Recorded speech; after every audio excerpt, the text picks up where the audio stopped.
नमस्कार मित्रांनो, साधी माणसं या मालिकेच्या आजच्या भागामध्ये आपण बघणार आहोत. इथे मीरा आता मधूला म्हणू लागते, मधू बरं झालं रियाच्या वडिलांनी तुझ्यावरती विश्वास ठेवला, तुझं नशीब चांगलं.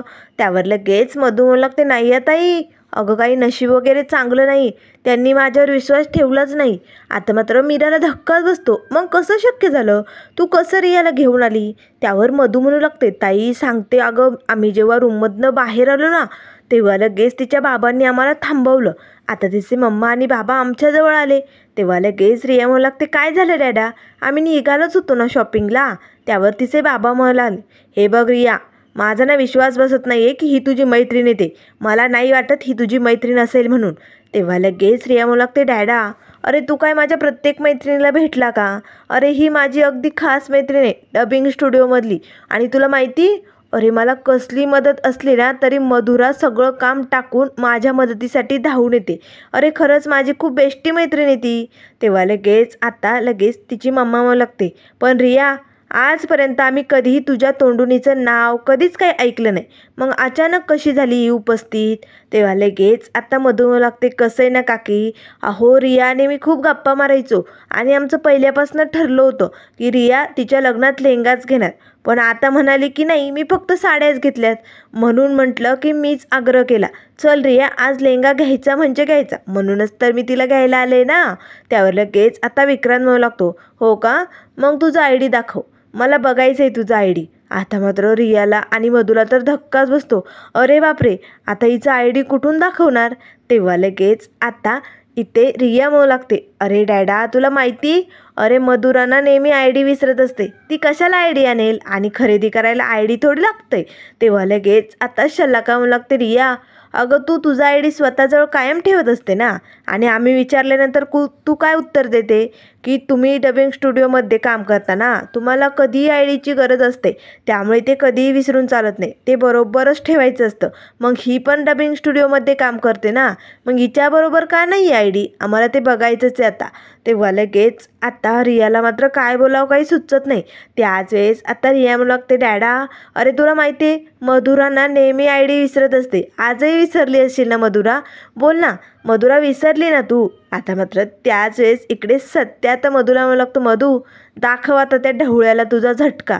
तेव्हा लगेच आता ढवळीकर म्हणू लागतो, हे बघ रिया, तुला जर या मुलीबरोबर शॉपिंगला जायचं असेल तर त्याआधी मला हिचं आय डी बघायचे, मगच तुम्ही इथं निघू शकता.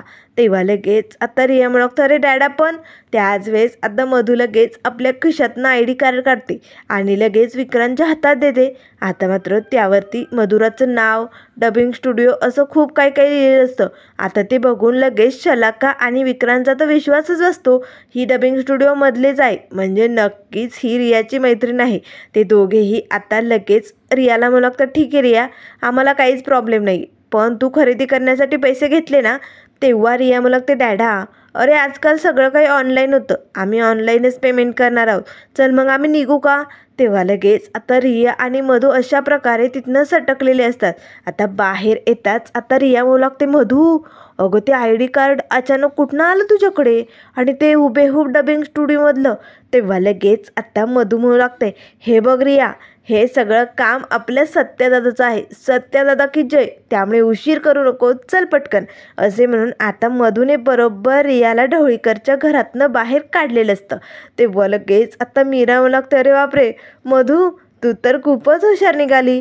तेव्हा सत्य म्हणू लागतो, धुमके तू, अगं ही बारकी तुझी बहीण शोभते, अगदी तुझ्या पावलांवर पाऊल टाकून काम करते, एक नंबर भारी या. तेव्हा मीरा म्हणू लागते, बरोबरच, चला आता उशीर व्हायला नको, चला पटकन, लग्नाची वेळ झाली. आता लगेच इकडे सत्या व त्याचा मित्र दोघे अंतरपाठ धरतात. आता मंगलाष्टका सुरू झालेले असतात, लग्न खूप छान असं पद्धतीने पार पडत असतं. मीरा, मधू सगळेजण खूप खुश असतात. आता नवरदेव नवरीच्या अंगावरती फुलं टाकत असतात, गुरुजी मंगलाष्टका म्हणत असतात. आता लग्नाचे विधी पूर्ण होताच नवरा मुलगा लगेच आता रियाच्या गळ्यात हार घालतो. आता रियानेही रवीच्या गळ्यात हार घातलेला असतो. आता लग्नाचा विधी पूर्ण झालेला असतो. पुढचे विधी आता गुरुजी सुरू करतात. मीरा मात्र मनाशीच म्हणू लागते, बाबा आत्तापर्यंत तुम्ही माझी चिठ्ठी वाचली असेल, हो, पण तुम्हाला माझ्या चिठ्ठीचं उत्तर द्यावंच लागेल बाबा. मला माहिती तुम्ही नक्की आम्हाला समजून घेताल, तुम्ही नक्की रवी भाऊजींचं आणि रियाचं प्रेम समजून घेताल. मला माहिती आहे बाबा, तुम्ही माझ्या बाजूने नक्की बोलताल. आता मात्र असा विचार मीरा करत असतानाच आता गुरुजी म्हणू लागतात, चला आता आपल्याला पुढचा विधी पूर्ण करायचा आहे, तो म्हणजे मंगळसूत्र घालण्याचा. चला नवरदेव मुला, चल धर हे मंगळसूत्र आणि मुलीच्या गळ्यात घाल. असे म्हणून गुरुजी आता रवीच्या हातात मंगळसूत्र देतात. तेव्हा लगेच आता रवी मात्र रियाकडे बघत हसू लागतो. रियाही खूपच खुश असते, तिच्या डोळ्यातनं पाणी येत असतं, कारण ते आनंदाचे अश्रू असतात ना, तिचं प्रेम आज तिला मिळणार असतं. तेव्हा लगेच आता इकडे सत्य म्हणू लागतो, हो हो चला चला घ्या घालून मंगळसूत्र. आता रवी लगेच रियाच्या गळ्यात मंगळसूत्र घालण्यासाठी जाणार. आता तो गळ्यात मंगळसूत्र घालणार तेच मीरा ओरडते, थांबा, हे लग्न होऊ शकत नाही.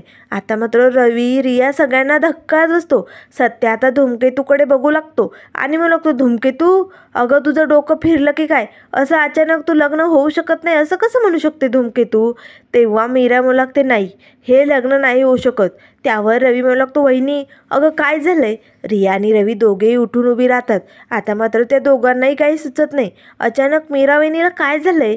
तेव्हा मीरा म्हणू लागते, हे बघा, जोपर्यंत आपल्याला बाबांची परवानगी मिळत नाही तोपर्यंत हे लग्न नाही होऊ शकत.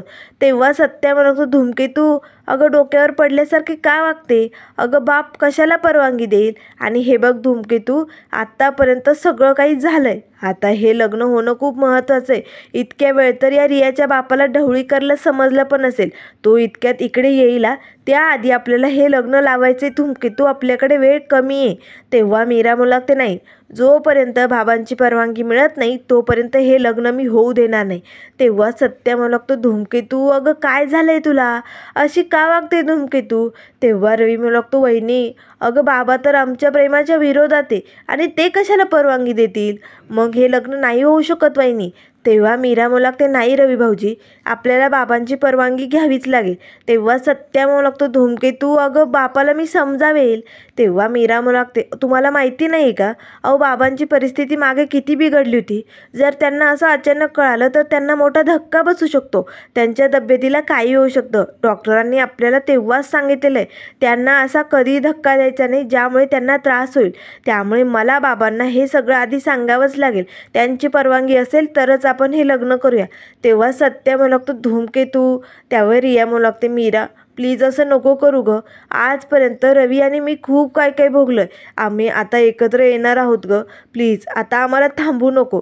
कसं बसं आम्ही इथपर्यंत पोहोचलो आहे मीरा, त्यामुळे प्लीज आमचं लग्न होऊ दे. तेव्हा मीरा म्हणू लागते, हे बघा थोडा वेळ थांबा, बाबांची परवानगी मिळाली की आपण लगेच हे लग्न लावूया. त्याच वेळेस इकडे आता सुधाकर भाऊंचं लक्ष त्या चिठ्ठीकडे गेलेलं असतं. सुधाकर भाऊ ती चिठ्ठी हातात घेतात. आता मात्र देविका दरवाज्यातनं डोकावून बघत असते आणि हसत असते. सुधाकर भाऊ चिठ्ठी उघडतात आणि मजकूर वाचू लागतात. तर आता त्यात देविकाने असा मजकूर लिहिलेला असतो, ज्यामुळे आता सुधाकर भाऊ मीराला परवानगी द्यायला तयार होतात. देविकाने त्यात लिहिलेलं असतं, बाबा अहो हे खूप संकटात आहे आणि तुमच्या मुलाला या संकटातनं बाहेर काढण्यासाठी ना मी आज देवळात पूजा ठेवली आहे, दत्त मंदिरात, आणि मला ती पूजा करण्यासाठी बाबा तुमच्या आशीर्वादांची खरंच खूप गरज आहे. खरं तर मी हे घरीच तुम्हाला सांगणार होते, पण जर सासूबाईंनी ऐकलं असतं, त्यांच्या कानावर पडलं असतं ना, तर त्यांनी मला खूप बोल लावले असते आणि या पूजेसाठी येऊ दिलं नसतं. म्हणून बाबा मी ही तुमच्यासाठी चिठ्ठी ठेवली. पण बाबा एकदा मला तुमच्या आशीर्वादाची खरंच गरज आहे. तुम्ही माझ्याबरोबर आहात ना बाबा, मी जे करते ते अगदी बरोबर आहे ना बाबा, बोला ना. मी फोन केल्यानंतर तुम्ही मला उत्तर देताल ना, माझ्याबरोबर असाल ना बाबा, तुम्ही मला आशीर्वाद द्याल ना, मी जे काय करते ते बरोबर आहे असं वाटतंय ना बाबा तुम्हाला, असं आता त्या चिठ्ठीमध्ये देविकाने लिहिलेलं असतं. तेव्हा लगेच आता सुधाकर भाऊ म्हणू लागतात, मीरा अगं तू सत्यजितसाठी एवढं सगळं करायली, मग मी का सोबत नसेल तुझ्या, मी तुझ्याबरोबर आहे असे सुधाकर भाऊंनी ठरवलेले असते. त्याच वेळेस आता इकडे सत्या म्हणू लागतो, धूमकेतू अगं बाप या लग्नाला कधीही परवानगी देणार नाही, आणि धूमकेतू तू बापाचं टेन्शन घेऊ नको. अगं मी बापाला चांगलं ओळखतो, तो रागवेल आपल्यावरती, पण 1-2 दिवसात मी त्याची समजूत काढेल, तू नको टेन्शन घेऊ, तो सगळं काही मान्य करेल. तेव्हा लगेच मीरा म्हणू लागते, नाही नाही मला फक्त 2 मिनटं द्या, मी बाबांना कॉल करते आणि त्यांना विचारून घेते. तेव्हा लगेच सत्या म्हणतो, धूमकेतू अगं वेडी आहेस का तू? अगं असं अचानक सांगितलं बापाला तर तो परवानगी देणार आहे का? कसं देणार आहे तो परवानगी? मग हे लग्न नाही होऊ शकत धूमकेतू, आणि बाप हे लग्न स्वीकार करणारच नाही. तेव्हा लगेच मीरा मला ते का करणार नाही? तुम्ही रवी भाऊजींचं प्रेम स्वीकारलं ना, मग तुम्ही सगळं मान्य केलं ना, मग बाबाही सगळं मान्य करतील. अहो जगात प्रत्येक बापाचं आपल्या मुलावरती खूप प्रेम असतं आणि ते रवी भाऊजींचं प्रेम नक्की समजून घेतील. त्यामुळे तुम्ही टेन्शन घेऊ नका, मी विचारते त्यांना. तेव्हा सत्या मुलगतो, अगं धूमकेतू पण बाप कसा हो म्हणेल? असं अचानक तू त्याला फोन करून विचारणार आहे का? आम्ही रवी भाऊजींचं लग्न करतोय, काय करू असं सांगणार आहे का? तेव्हा मीरा मला लागते, तुम्ही त्याची काळजी करू नका, तसा सगळा बंदोबस्त करूनच मी इकडे आले. मी बाबांसाठी चिठ्ठी लिहून ठेवली. एव्हाना बाबांनी ती चिठ्ठी वाचली पण असेल. आता मला फक्त बाबांचा होकार हवाय आणि तो मिळाल्याशिवाय हे लग्न नाही होऊ शकत. तेव्हा रिया मला लागते, तेव्हा मीरा मला लागते, हे बघ रिया, हे करणं खूप गरजेचं आहे. या सगळ्यासाठी आपल्याला बाबांचे आशीर्वाद बरोबर पाहिजे म्हणजे पाहिजे. आता मात्र लगेच सत्या काही म्हणणार तेच मीरा मला लागते, थांबा, मला फक्त 2 मिनटं द्या, आपण बाबांना लगेच विचारूया. असे म्हणून मीरा आता पटकन बाबांना फोन लावते. तर इकडे सुधाकर भाऊ चिठ्ठी वाचत असतात आणि म्हणत असतात, मीरा अगं तू एवढी सत्यजितसाठी पूजा करते, मग माझे आशीर्वाद का नसणार आहे? अगं बघ, मी तुझ्यासोबतच आहे. तेवढ्यात आता लगेच सुधाकर भाऊंचा फोन वाजू लागतो. आता ते पटकन फोन उचलण्यासाठी जातात. त्याच वेळेस इकडे देविका हसतच म्हणू लागते, बरं झालं, आता हे बाबा मीराला परवानगी देणार आणि मग तिकडे धमाका होणार, असे म्हणून ती खुश झालेली असते. तेव्हा लगेच आता फोन येताच मीरा म्हणू लागते, बाबा तुम्ही चिठ्ठी वाचली का? तेव्हा सुधाकर भाऊ म्हणू लागतात, हो मीरा, मी वाचली चिठ्ठी. अगं मला माहिती, माझा सत्यजित आणि मीरा जे काही करेल ते अगदी बरोबर असेल. ते कधीही काही चुकीचं करणार नाही आणि ते नेहमी इतरांचाच विचार करतात. त्यामुळे तुम्ही मंदिरात गेलाय ना, ते काम करूनच या. माझे आशीर्वाद तुमच्याबरोबर आहे. मी सदैव तुमच्या पाठीशी राहील. त्यामुळे टेन्शन घेऊ नका. ज्या कामाला गेलात ते काम पूर्ण करूनच या. आता मात्र मीरा इकडे खूपच खुश होते, कारण तिला असं वाटतं की बाबांनी रवी भाऊजी आणि रियाच्या लग्नालाच परवानगी दिली. तिला कुठे माहिती असतं चिठ्ठी बदललेली. त्यामुळे आता लगेच मीरा मला लागते, ठीक आहे बाबा, मग मी इकडे मंदिरातच आहे, आम्ही लगेच पूजा वगैरे आवरून येतो. तेव्हा लगेच सुधाकर भाऊ मला लागतात, ठीक आहे मीरा, असे म्हणून फोन बंद करतात. आता मात्र इकडे सगळ्यांचे चेहरे खुललेले असतात. मीरा लगेच आता सगळ्यांना सांगू लागते, बाबांनी आपल्याला या लग्नाला परवानगी दिली बरं का. तेव्हा लगेच आता सत्या मला लागतो, काय खरंच बापाने परवानगी दिली? तेव्हा मीरा मला लागते, हो, मग आता उशीर कशाला करायचा आहे? चला रवी भाऊजी, आता तुम्हाला रियाच्या गळ्यात मंगळसूत्र घालायचे. आता लगेच गुरुजी म्हणू लागतात, पण तुमचं फायनल झालंय ना, इथे वेळ व्हायला जातोय, मुहूर्त संपतोय. तेव्हा लगेच आता सत्या मला लागतो, नाही नाही गुरुजी, आता पक्क फायनल आहे, चला चला मंगळसूत्र घालून घ्या पटकन. आता रवी आणि रिया पुन्हा दोघे पाटावरती बसतात. तेव्हा लगेच आता रवी असे मंगळसूत्र धरून रियाकडे बघू लागतो. रियाच्या डोळ्यातनं पाणी येत असतं, कारण आज तिचं प्रेम तिला मिळणार असतं. तेव्हा लगेच आता रवी रियाच्या गळ्यात मंगळसूत्र घालतो. सर्वजण टाळ्या वाजवतात. त्याच वेळेस आता मीरा लगेच रवीचा हात इकडे रियाच्या हातात देते आणि मला लागते, रिया आता आमच्या रवी भाऊजींचा हात जो धरलाय ना, तो आयुष्यभर कधीही कुठलंही संकट येऊ दे तरीही सोडायचा नाही बरं का. तेव्हा रिया मला लागते, मीरा नाही सोडणार, मी अशीच रवीची साथ देणार आहे. आता मीरा लगेच दोघांचीही गाठ बांधते. आता गुरुजींनी इथे सप्तपदीच्या विधीला सुरुवात केलेली असते. सप्तपदी चालू झालेली असते. त्याच वेळेस इकडे आता सुधाकर भाऊ म्हणू लागतात, खरंच माझी निवड चुकीची नव्हती, मी मीराला सत्यजितसाठी निवडलं. खरंच मी खूप चांगलं काम केलं, कारण मीरासारखी पोरगी सत्यजितला शोधूनही सापडली नसते. बघा आजही सत्यजितसाठी किती काय काय करते मीरा. त्याच्या भल्यासाठी मंदिरात पूजा करण्यासाठी गेली. खरंच मीरा, मला तुझा अभिमान वाटतो, असे म्हणत असतानाच देविका आता हे सगळं ऐकत असते. त्याच वेळेस आता देविका म्हणू लागते, बाबा तुम्हाला तुमच्या मीराचा खूप अभिमान आहे ना. आता घरी आल्यानंतर कळेल तुमच्या मीराला काय करण्यासाठी तुम्ही परवानगी दिली आणि तिने कोणतं मोठं कांड केले. मग बघा तुमच्या मीराबद्दल तुमचं काय मत असेल, असे म्हणून देविका हसू लागते.